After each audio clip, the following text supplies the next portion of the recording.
I declare open the closing session of the United Nations International Meeting on the Question of Palestine. Your Excellency, Dr. Diego Morejon, Vice Minister for International Organization of the Foreign Minister of Ecuador,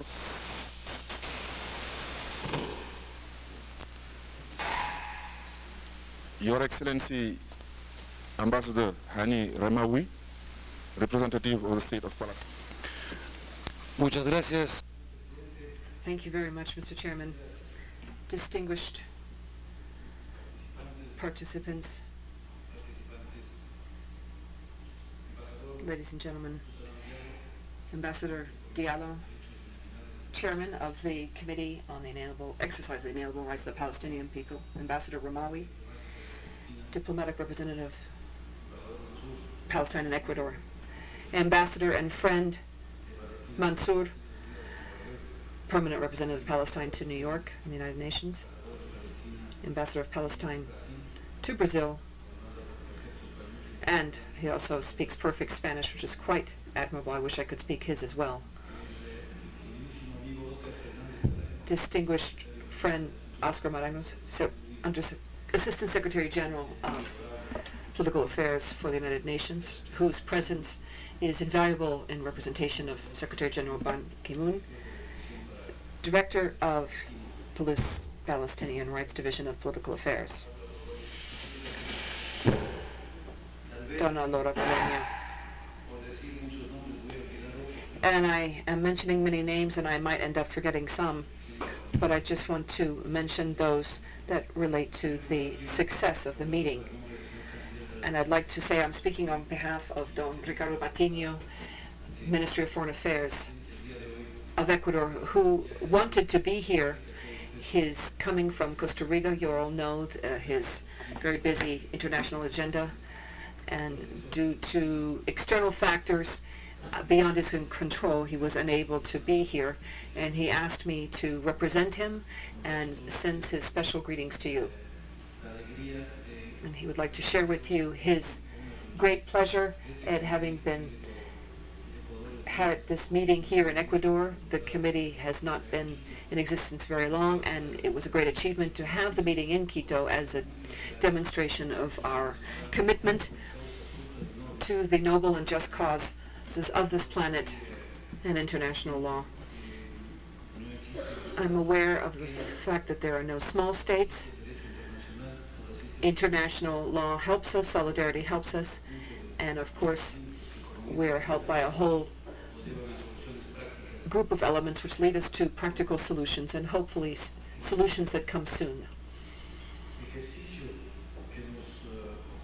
In the exercise before us, Ecuador has taken a stance which is quite direct with regard to the Palestinian question. We have supported all processes, both within the United Nations and outside, based on international law since the very inception of the committee and the movement of the non-aligned.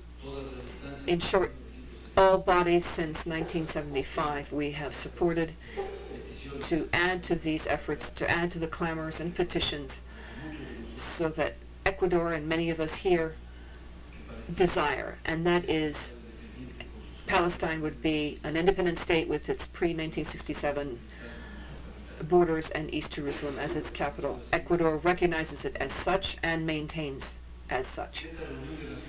This United Nations meeting in Ecuador has been taken by my country as a unique opportunity to renew our commitment to the sister nation of Palestine, which has been clear from the very beginning in the United Nations addressing this issue in 1945. Since then, we have supported a non-member observer state in 2012 and offered ongoing solidarity throughout many meetings, and especially in the major meetings of the non-aligned movement.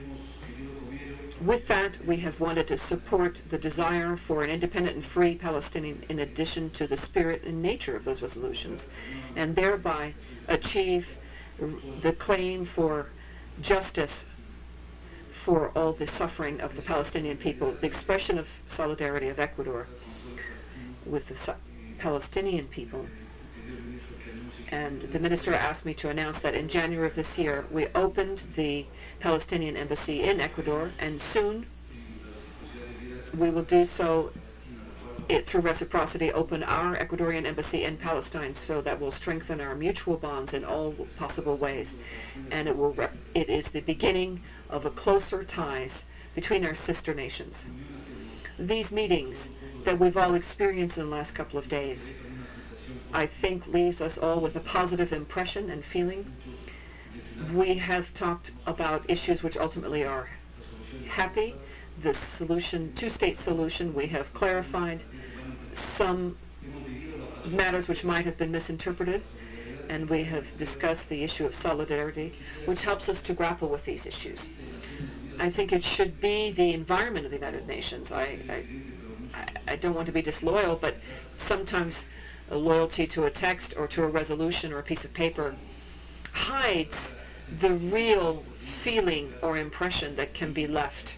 What can be left to the children, the women, the people who are waiting for a solution, people who need borders to be more than a formality on a map, but true membership and brotherhood should exist, and that should continue forever, as should always be the case between sister nations. As we've heard here in very detailed, perfect statements made, adding very worthwhile elements to our conversation. And we've heard the discussion of our cousins, about the rapprochement. Ecuador, at some point in time, I'm sure that the minister will support me, Ecuador might offer itself to host young people from both Palestine and Israel so they can live together in Ecuador and have a very interesting experience and see things from the point of view of Latin America, and know that we have a generation of brotherhood and sisterhood here. We need to put that on the table, and those are things that we should continue discussing in the future. But the idea is there. Ecuador offers its solidarity with its heart. It is heartfelt. We can't give more than we have. We need to share what we have, which is a genuine spirit of solidarity. I'd like to thank you for coming to my country, for having become familiar with Quito. I had the pleasure of speaking with many of you, and I was so pleased to learn that you liked the capital city, and many people told me that they mostly will take away the memory of the kindness of the Ecuadorian people. Ecuador welcomes you today and always. I wish all of you who are returning back to your countries every success, safety, and of course the blessing, so that in the future we will all be a group of brothers and sisters talking about the same issue: peace, solidarity, and justice. Thank you very much.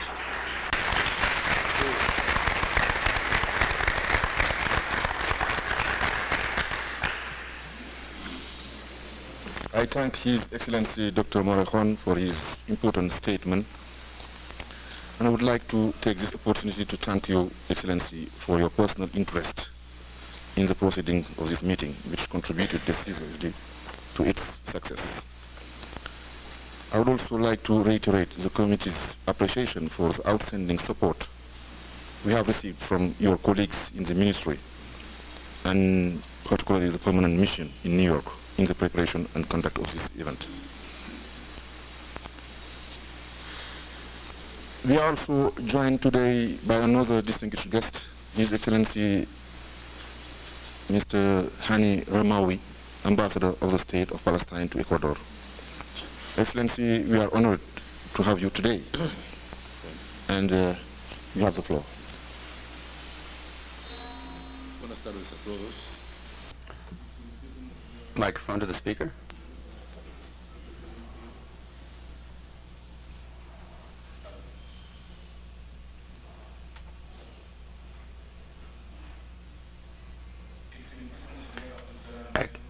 His Excellency, Ambassador Diallo, the chairman of the Committee on the Exercise of the Inalienable Rights of the Palestinian People, Ambassador Aneschi Taranco, representative of the Secretary General, His Excellency Mr. Riyad Mansour, the permanent observer of the State of Palestine before the United Nations, His Excellencies, diplomats, ambassadors, ladies and gentlemen, delegates, ladies and gentlemen all. The President of the State of Palestine, His Excellency Mohammed Abbas, explained that the constants of the Palestinian people, created in blood and sacrifice, cannot allow themselves the luxury of changing or renouncing their path. This is the minimal consensus. The Palestinian leadership has sought to bring fairness, and they cannot compromise on 1 square meter of the land lost in 1967, including East Jerusalem, the Jordan Valley, the Dead Sea. The matter of the refugees must be resolved as well, pursuant to the resolutions that are of international legitimacy and in step with other international instruments, and in particular Resolution 194 of the United Nations. And the initiative, the Arab Peace Initiative as well. And I conclude all of this saying that, and this is concluded saying that there must be an independent state with East Jerusalem as capital, in step with Resolution 76/19 of the General Assembly of the United Nations. The President has also said that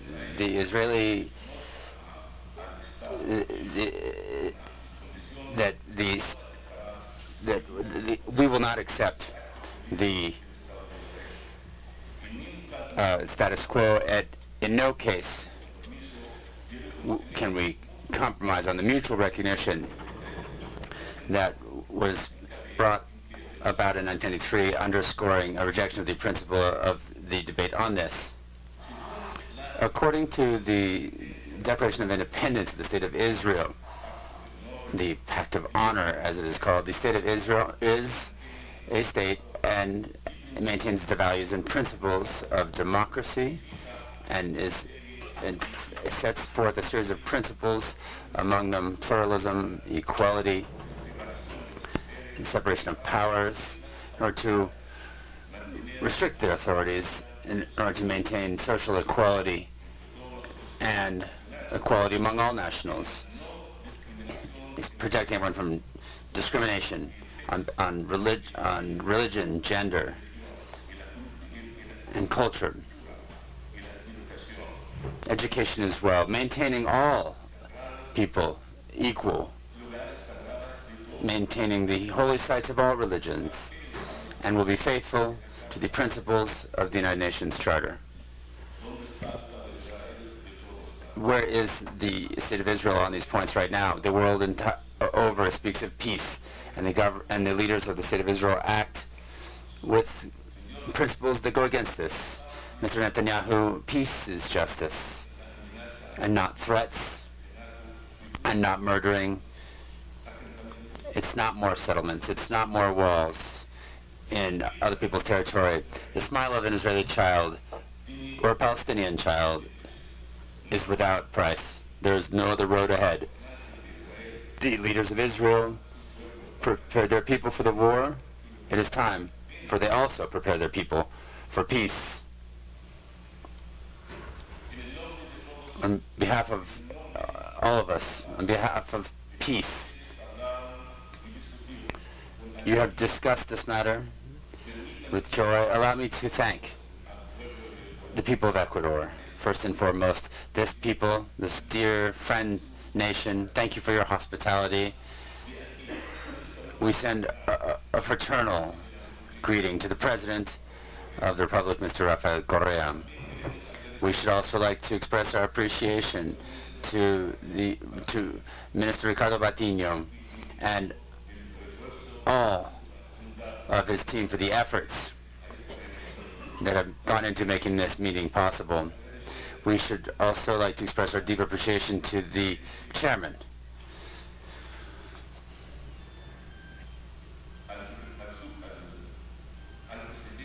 the chairman of the Committee on the Exercise of the Inalienable Rights of the Palestinian People, Mr. Abdul Salam Diallo, His Excellency Mr. Oscar Fernandez Taranco, thank you also to you.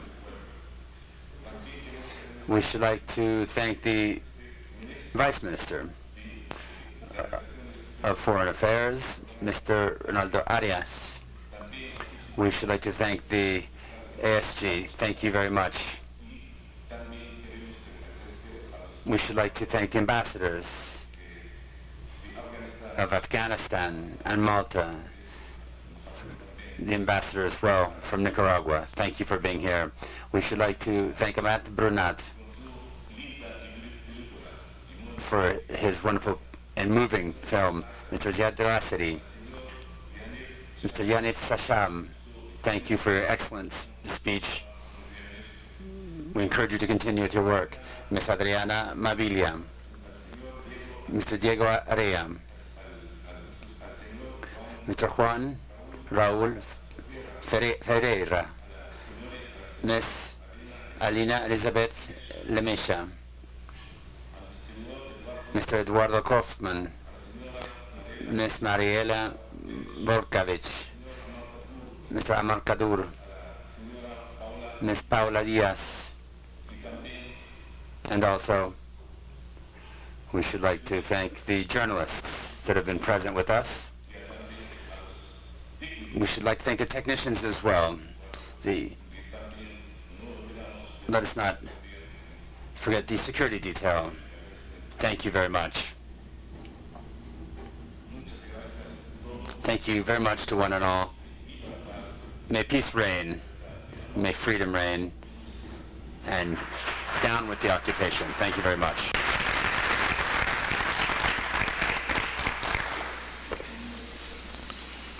I thank His Excellency Ambassador Remawi for his very important statement.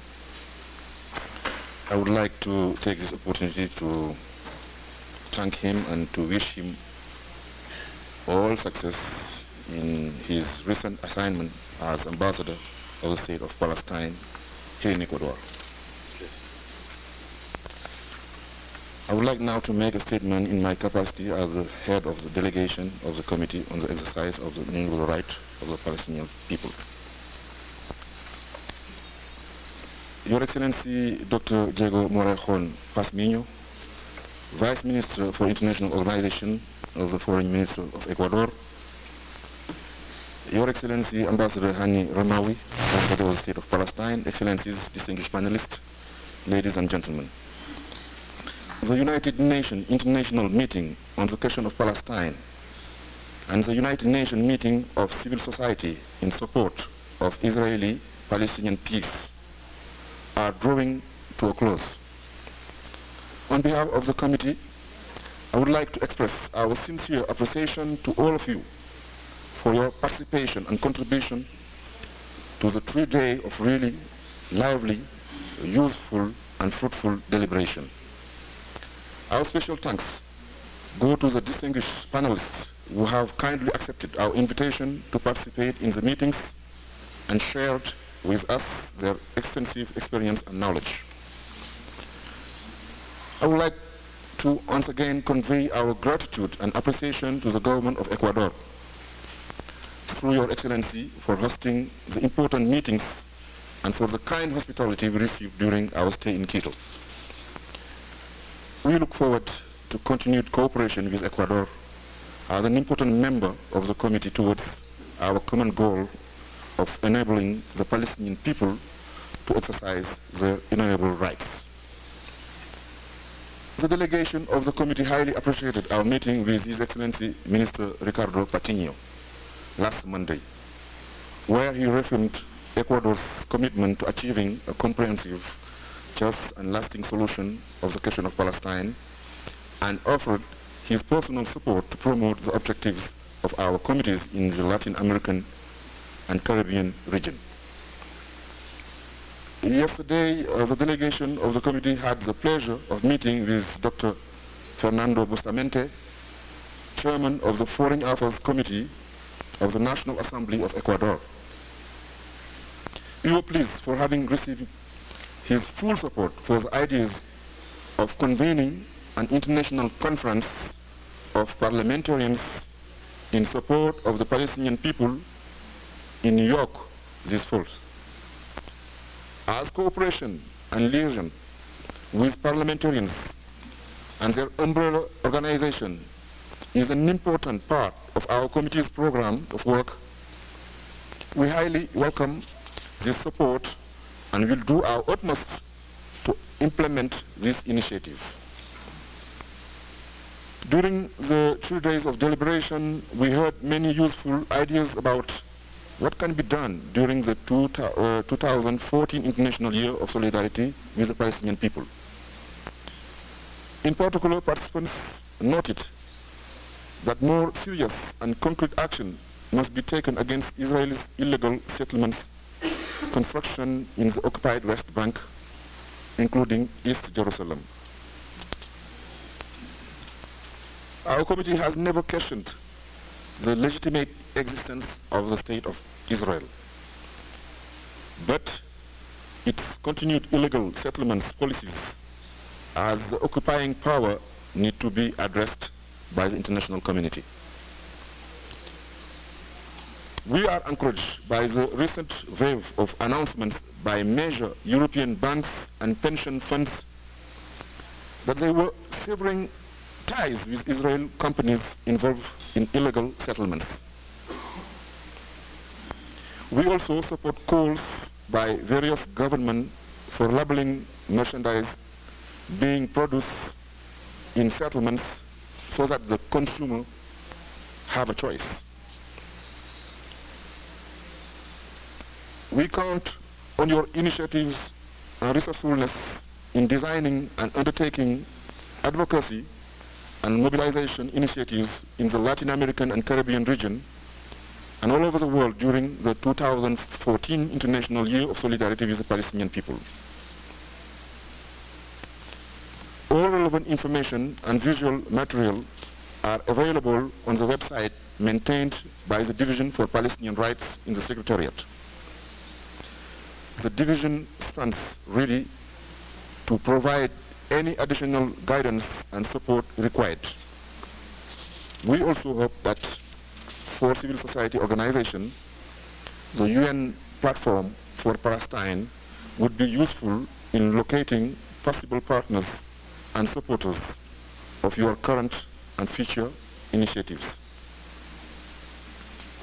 Before closing, on behalf of the committee, I would like to express our sincere appreciation to the staff of the Division for Palestinian Rights, the conference services team from New York, interpreters, the UN country team in Ecuador, local staff, interns, and the staff of the Swiss Hotel for their hard work that made this 3 days of meeting successful. I thank you all very much once again, and we look forward to our future collaboration and many more similarly productive, inspiring exchange. I wish you a pleasant journey back home. Thank you very much. The meeting is adjourned.